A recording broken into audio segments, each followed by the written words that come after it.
Bom, eu gostaria de falar agora, Coronel, com relação às chuvas. Ainda estamos já quase um final de verão e chuvas intensas têm ocorrido aqui no Rio de Janeiro. Março está vindo aí, vão ter as águas de março e temos casos exatamente de ruas alagadas, bairros alagados, quedas de árvore.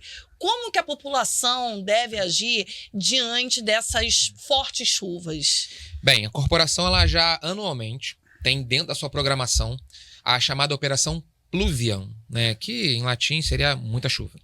A Operação Pluvium, ela basicamente é um reforço operacional. Nós temos militares extras que são acionados para ir para essas ocorrências, né? Então, atendimento mais rápido, com mais gente, com mais recurso, com mais viatura. Então, essa operação, ela começa 21 de dezembro e vai até ali final de março, que é o fim do verão, assim, propriamente dito. É claro que a gente está no momento de mudança climática, ondas de calor. As coisas não estão tão, assim, dentro desses 3 meses, assim. A gente sabe que muitas vezes muda. Bem, o que a gente pode passar para a população é que conte sempre com o Corpo de Bombeiros, o telefone não pode ser esquecido. Eu costumo sempre falar que o óbvio tem que ser dito. As pessoas, no momento de nervosismo, elas esquecem do telefone, que é 193. Bem, quando a gente fala de chuva, a gente fala de dicas e muito cuidado pela população. Primeira coisa é acompanhar os noticiários diariamente. É a melhor maneira da gente conseguir estar ligado se naquele dia até previsão de chuva forte. Então a primeira dica é essa. Rádio, televisão, internet, está sempre ligado nesses painéis. Uma outra dica muito importante é seguir o CEMADEM RJ. O CEMADEM é o nosso Centro Estadual de Monitoramento e Alerta de Desastres Naturais, que ele é gerenciado pela Secretaria de Estado de Defesa Civil, que é o Corpo de Bombeiros que está no processo ali. Então, nós temos meteorologistas, hidrólogos, geólogos que estão 24 horas monitorando satélites, radar, ou seja, um sistema muito robusto. E a gente consegue sim prever quantidade de chuva ou os impactos que estão acontecendo para que a pessoa fale assim, não vou sair de casa hoje. Geralmente a nossa residência é o local mais seguro, justamente porque estar na rua em dias de chuva temos muitos riscos, né? O principal é de se afogar, né? Então a gente costuma dizer que o nível de água acima de 15 centímetros de altura já é capaz de derrubar uma pessoa. Um nível de água de 30 centímetros de altura já é capaz de carregar um carro. Um nível de água de 60 centímetros de altura já é capaz de carregar um ônibus, um caminhão, uma picape maior. Então a dica é, não se aventure, não atravesse áreas alagadas. Você pode cair no bueiro, você pode ser picado por animal peçonhento, você pode tomar um choque elétrico, você pode pisar no vergalhão, se acidentar gravemente e, obviamente, se afogar de alguma maneira se for uma enxurrada. Então a dica é, não se aventure, fique dentro de casa, acompanhe o noticiário. Moro numa casa que está alagando, o que eu faço? Vá para o local mais alto da sua casa. Se tiver um segundo andar, vá. Desliga a rede elétrica, não entre em contato com nada. E é claro, eu tenho que fazer esse parênteses aqui. Por favor. Se você mora numa área vulnerável, numa área considerada de risco, que nós temos um sistema de alarme, alerta pelas sirenes, aí sim. Locais onde nós temos a geologia com risco de deslizamentos, Renata, a gente tem que falar aqui, esse espaço é muito importante. Essas áreas são treinadas todos os anos. As pessoas têm que sair de casa, seguir a sirene. Existe o protocolo para os moradores seguirem, né? Pois é, mas Felipe e Coronel, de repente a pessoa já está na rua, né? E é pega aí de surpresa. Ótima pergunta, é isso. O que fazer? O que fazer nesses casos? Está dentro do carro, está na rua, num ponto de ônibus, não tem muito pra onde... O que fazer nesses casos? Então, assim, a ideia de estar em casa é sempre muito boa, porque é o local mais seguro. E como você falou, né, estar na rua é um local muito mais complicado. Só complementando aqui a parte da casa, cara, vai para o seu ponto de encontro. A população da comunidade, ela é treinada, ela sabe onde tem que ir. Geralmente uma igreja, uma escola, um local de segurança. E o que a gente tem visto hoje, Renata e Felipe, não é o respeito. As pessoas não estão acreditando nas sirenes. A sirene toca, ela demora às vezes 10 minutos para sair de casa, quer pegar as coisas que ela acha que tem valor, e aí muitas vezes não dá tempo. Bem, quando a gente fala de rua, eu sempre costumo dizer, não fique na rua, entre num prédio comercial, entre numa loja, entre num shopping, não fique na calçada. Geralmente essas lojas são mais seguras. Ou, se você está na rua, vá para um ponto alto, para uma rua que tem uma ladeira, claro, antes de ter o aumento do nível de água. Sim. Melhor dica é, vá para pontos altos, para ruas mais altas, tá? Ou para dentro de lojas, residências, comércios, prédios comerciais, sempre vão ser locais que vão abrigar muito bem. Aguarda, comunica a sua família e volta para casa quando a chuva baixar.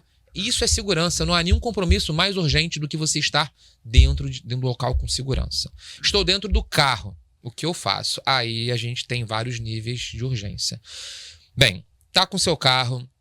Se não passou os 30 centímetros da roda, o carro ainda é possível de transitar. A dica que eu dou é: transite até um local seguro. Geralmente uma calçada mais alta, uma rua mais elevada. Saia do carro, vá para um local como um comércio e aguarde. Não tente conduzir o seu carro já nesses locais. Quando a água aumenta, aí é momento de você abandonar, mesmo que você esteja na rua. Abandone o local com segurança. Cuidado ao pisar na água, de preferência locais mais altos, como um muro, uma árvore, com segurança, para que você também não seja vítima. Isso é fundamental para não chegar no nível que é sair pela janela e ficar no teto, que é a última estratégia que a gente ensina. Quando não há correnteza, é só uma enchente, você consegue sair, abaixa seu vidro, tá entrando água no carro, vai te afogar. Você não pode ficar dentro do carro. Saia, vá para um ponto mais alto, acene para as pessoas, para que o socorro do corpo de bombeiro possa chegar de maneira mais rápida. O que não é uma técnica infalível, tá? A gente teve situações em Petrópolis, em 2022, que as pessoas ficaram num teto, o ônibus foi arrastado e elas, infelizmente, foram a óbito. Não existe técnica no mundo que vai dar uma solução para isso. Por isso que a grande dica é prevenção. Não deixar chegar nessa situação de risco. Agora, Coronel Contreiras, a gente vive numa cidade como o Rio de Janeiro que tem problemas de violência graves, né? Então, por exemplo, essa questão do carro, você é pego no meio da chuva, a água está subindo, mas hoje, dependendo do local em que você se encontra com o seu carro, por exemplo, perto de uma área de um complexo, sei lá, do Alemão, da Maré, dessas áreas mais conflagradas, né? Existe uma tendência da população de, nesse momento, pensar assim: se eu vou ficar preso aqui, vai ter arrastão, vão me assaltar, não sei o quê. Então isso também é um agravante hoje, que não acontece, evidentemente, em cidades pelo mundo afora, de primeiro mundo, que a pessoa pode seguir exatamente esse protocolo, que sabe que está tranquilo. Agora, aqui também tem esse outro lado, né? Porque a pessoa fica naquela situação: não, eu vou tentar passar, acho que vai dar, acelero, bota ali a primeira, a segunda, acelero, não sei o quê, para não ficar preso. E também temos esse problema, né? Não é uma fórmula fechada, não é uma solução mágica. É necessário colocar todos esses pontos que você falou numa balança. Eu costumo dizer que é a mesma receita de bolo que eu costumo dizer para incêndios em túneis. O que o protocolo mundial fala, o que a gente recomenda? Que você saia do seu carro, não fique no túnel com a fumaça, abandone pelos cantos do túnel e aguarde a chegada do corpo de bombeiros, porque a fumaça pode te matar. E qual é a dica principal? É que você deixe a chave na ignição.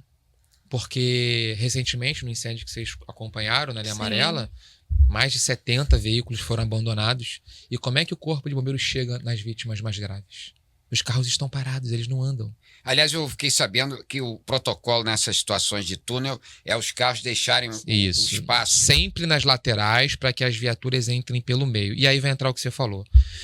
Contreiras, eu não vou deixar o meu carro com a chave na ignição, porque eu tenho muito medo de alguém furtar. E não é porque é Rio de Janeiro, é porque o Brasil como um todo, Brasil, a gente entende que é o medo cultural, né? É uma coisa que já existe, a gente não tem como negar isso. E aí a gente tem esse medo. Eu costumo dizer que na balança da vida, a vida está em primeiro lugar. Então eu costumo dizer que é mais fácil a gente realmente preservar o patrimônio que é a nossa vida e, infelizmente, perder ali em algum momento alguma questão material de um veículo, do que a gente muitas vezes... Eu já vi várias situações em que as pessoas tentaram vencer uma rua e foram levadas pelo carro e não voltaram para contar a história.